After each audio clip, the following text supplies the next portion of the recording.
یہ جو ہے سنت ہے نبی کی، اور نبی کی سنت کے ساتھ سلف صالحین کی سنت ہے. وقت بہت ہوگا اگر میں آپ کے سامنے مثالیں نقل کروں کہ سلف نے کیسے کیسے جو ہے ان سب چیزوں کو بیان کیا.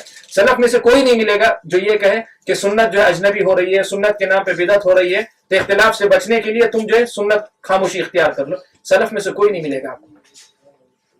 ہاں یہ ضرور ہے کہ سلف نے جو بڑھ چڑھ کر روکا، بڑھ چڑھ کر ٹوکا، اس سلسلے میں اصول بتائے کہ ایسے روکو، ایسے روکو، اس کے ساتھ ایسا معاملہ کرو، بدعتی کے ساتھ سلام کرو نہ کرو، سارے مسائل بیان. تو یہ بڑا اہم مسئلہ ہے جو آج کے دور میں جو غلط فہمی جس میں عام ہے کہ لوگ کیا کرتے ہیں، کہتے ہیں کہ نہیں اختلاف امت میں ہوگا اس لیے بات نہ کرو. نہیں، امت میں اختلاف ہو چکا ہے، اب بات کرو تاکہ اس کو جو ختم کیا جائے. ہاں بات کرنے کے اصول و آداب کے سلسلے میں لوگوں کی تربیت کرو، لوگوں کی تربیت کرو کہ دین کے مسئلے پہ دو آدمی اگر جو ہے بات کر رہے ہیں تو تم جو ہے یہ دیکھ کر کہ یہ میرے مسلک کا ہے، اس کی غلط بات پر بھی اس کا ساتھ مت دو، یا وہ تم جو ہے اس کو دیکھ کر کہ وہ تمہارے مسلک کا ہے، اس کی غلط بات پر بھی اس کا ساتھ مت دو. مقصد یہ رکھو کہ دونوں بحث کر رہے ہیں، دونوں مسئلے پہ گفتگو کر رہے ہیں، دونوں کی گفتگو سے جو کون سی بات صحیح ہے وہ کھل کر ہمارے سامنے آئے، اور جو چیز صحیح ہے اسے قبول کرو. یہ مزاج، اس کی تربیت کرو لوگوں کی. تو بجائے اس کے کہ جو ہے اختلاف پہ گفتگو نہ کرو نہ کرو نہ کرو، اس پہ جتنی محنت ہو رہی اس کے بجائے اگر اس پہلو پہ گفتگو کر لی جائے تو اختلاف جو بہت آسانی سے، بہت تیزی سے ختم ہونا شروع ہوگا، لوگوں کے اندر اتحاد کا مزاج خود بخود بنتا جائے گا. تو کہتے ہیں ابو عامر حوزنی کہتے ہیں کہ معاویہ بن ابی سفیان رضی اللہ تعالیٰ عنہ ہمارے درمیان اٹھ کھڑے ہوئے اور انہوں نے کہا کہ رسول اکرم صلی اللہ علیہ وسلم ہمارے درمیان کھڑے ہوئے. کہا ان رسول اللہ صلی اللہ علیہ وسلم قام فینا فقال الا سن لو. یہ تنبیہ کا ایک انداز ہوتا ہے، کوئی اہم بات بتانے سے پہلے کہ لوگوں سنو، ہوشیار ہو جاؤ. الا خطاب کا جو ہے عربی زبان کا انداز، کوئی اہم بات بتانا ہو تو آپ اس پہ تنبیہ کرتے ہیں کہ میں کچھ بات اہم بات بتانے جا رہا ہوں، پوری طرح چوکنا ہو جاؤ. ان من قبلکم من اہل الکتاب، تم سے پہلے جو اہل کتاب تھے، افترقوا علی سنتین و سبعین ملہ، 72 فرقوں میں بٹے. اہل کتاب 72 فرقوں میں بٹے. اس روایت میں 71 کا لفظ نہیں ہے، ترجمہ کرتے وقت جو میں نے 71 کا لفظ ذکر کیا تھا نہیں ہے، اس میں 72 فرقوں میں بٹے، 72 گروہوں میں بٹے. وَإِنَّ هَذِهِ الْمِلَّةَ سَتَفْتَرِقُ عَلَى 73، اور یہ ملت یا امت 73 فرقوں میں بٹے گی. یہاں تک پچھلی حدیث تھی، اور یہاں سے پھر ایک نیا مسئلہ شروع کرتے ہیں کہ 72 فی النار، 72 میں سے 73 میں سے 72 فرقے جو فی النار، جہنم میں جائیں گے. جہنم میں کیسے جائیں گے؟ تو آپ کو معلوم ہے، میں نے بہت پہلے آپ کے سامنے مسئلہ ذکر کیا تھا کہ جہنم میں جانے والوں کی کئی قسمیں. جہنم میں جانے والوں کی کئی قسمیں. کچھ وہ لوگ ہیں جن کے حق میں جہنم واجب ہو جائے گی، جہنم کے حقدار ہوں گے، لیکن اللہ تعالیٰ ان کو معاف کر کے چاہے خود اپنے طور پہ یا اللہ کے نبی کی سفارش پہ جہنم میں داخل کیے بغیر جنت میں داخل کریں گے، جہنم میں بھیجے بغیر جنت میں. کچھ لوگ ہیں جن کو جہنم میں داخل کیا جائے گا، داخل کیے جانے کے بعد سفارش کی بنیاد پر پھر ان کو جہنم سے نکال کر جنت میں بھیجا جائے گا. یہ دوسرا طبقہ. تیسرا طبقہ جو جہنم میں جائیں گے، سفارش بھی نہیں ہوگی، لیکن ان کے پورے گناہ جل کر ان کی گناہوں کی سزا ملنے کے بعد وہ پھر جنت میں جائیں گے. یہ تیسرا طبقہ ہے.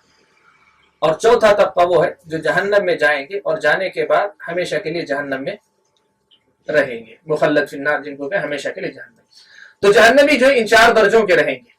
ایک وہ جو جہنم کے مستحق تھے لیکن جہنم میں بھیجے نہیں گئی، اللہ تعالیٰ کے نبی نے سفارش کی یا اللہ تعالیٰ نے اپنی مرضی سے یا جو ہے فرشتوں کے ذریعے سفارش کروائی، کسی کے ذریعے بھی مومن بندوں کے ذریعے جنت میں بھیج دیا، یا جہنم میں جانے کے بعد سفارش کے ذریعے بھیجا، یا تیسرا جہنم میں جانے کے بعد گناہوں کو جلا دینے کے بعد جنت میں بھیجا، یا چوتھا طبقہ جہنم میں جانے کے بعد ہمیشہ.